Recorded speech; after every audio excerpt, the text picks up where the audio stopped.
Un courant électrique crée autour de lui du magnétisme.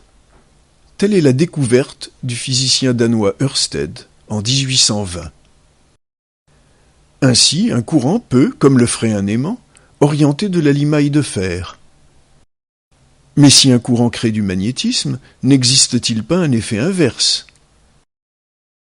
Quelques physiciens cherchent cet effet inverse avec, comme l'écrit Faraday, l'espoir d'obtenir de l'électricité à partir du magnétisme. Certains placent un aimant à l'intérieur d'une bobine, espérant voir un courant circuler dans cette bobine. Mais même un galvanomètre sensible ne leur indique aucun courant. De son côté, Ampère, ayant montré qu'une bobine équivaut à un aimant, avait essayé d'utiliser une bobine pour créer un courant dans un deuxième circuit. En 1822, il observe que, lors du passage du courant dans une bobine fixe, il se crée, dans un deuxième circuit, un simple anneau de cuivre parallèle à la bobine, un courant par influence. Il n'a pas poursuivi l'étude de cette expérience, qui mettait certes en évidence un courant induit, mais dont les résultats étaient incertains. Faraday rapporte, à partir de 1824, plusieurs tentatives pour induire, selon son expression, un courant électrique dans un circuit, soit, comme Ampère, par l'action d'un autre courant, soit par l'action d'un aimant, mais sans résultat. En 1831, le physicien hollandais Gerrit Moll attire l'attention de Faraday sur la puissance extraordinaire des électroaimants que vient de construire le physicien américain Joseph Henry. Ces électroaimants peuvent porter des charges de plusieurs centaines de kilogrammes alors qu'ils sont alimentés par une pile très modeste. Cette puissance est obtenue par un très grand nombre de spires, plusieurs centaines, qu'il faut soigneusement isoler. L'enroulement de l'électroaimant inventé par Sturgeon en 1824 ne comptait que quelques spires. Quelques mois plus tard, Faraday utilise également un très grand nombre de spires dans l'expérience célèbre qui lui permet d'obtenir enfin de façon indubitable la création d'un courant induit par l'action d'un autre courant. Les deux bobines, qu'il enroule autour d'un anneau de fer, comportent en effet plusieurs centaines de spires chacune, ce qui augmente considérablement, comme dans l'électroaimant, l'effet magnétique du courant. La première bobine est reliée à une pile,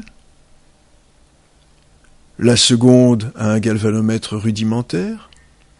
Lorsque Faraday établit le courant dans la première bobine, l'aiguille du galvanomètre dévie fortement, mais elle revient tout de suite au zéro. Le courant induit dans la seconde bobine cesse donc très rapidement. Lorsque Faraday coupe le courant dans la première bobine, le galvanomètre dévie à nouveau, mais en sens inverse.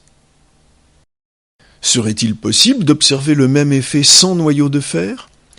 Faraday fait l'essai en plaçant les deux bobines autour d'un cylindre de bois.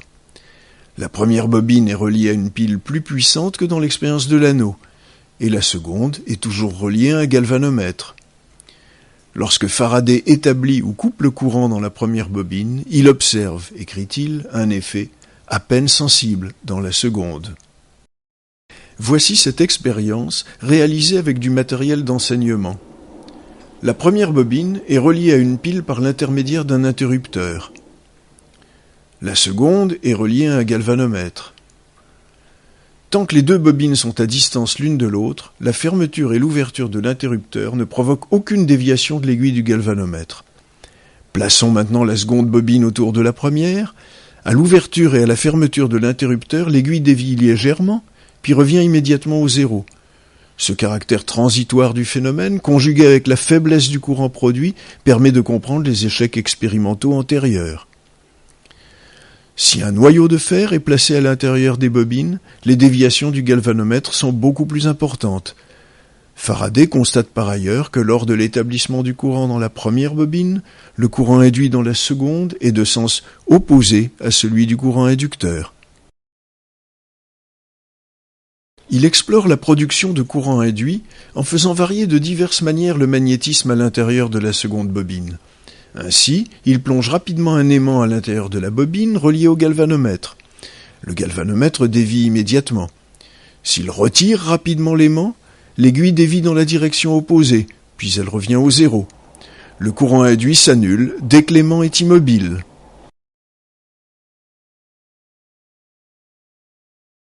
Si le déplacement de l'aimant est lent, le courant dure plus longtemps, mais son intensité est plus faible, note encore Faraday.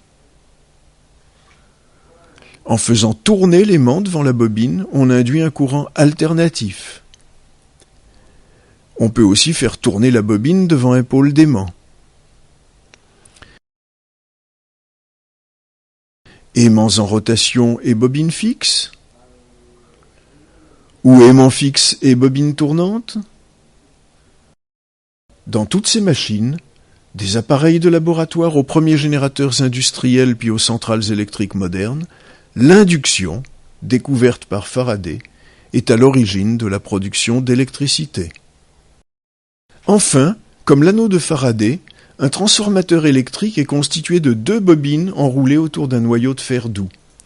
Une tension alternative appliquée à la bobine dite primaire crée une tension alternative induite dans la bobine secondaire. Les transformateurs industriels, les premiers sont construits à la fin des années 1880, sont aujourd'hui un élément indispensable des réseaux de distribution de l'électricité.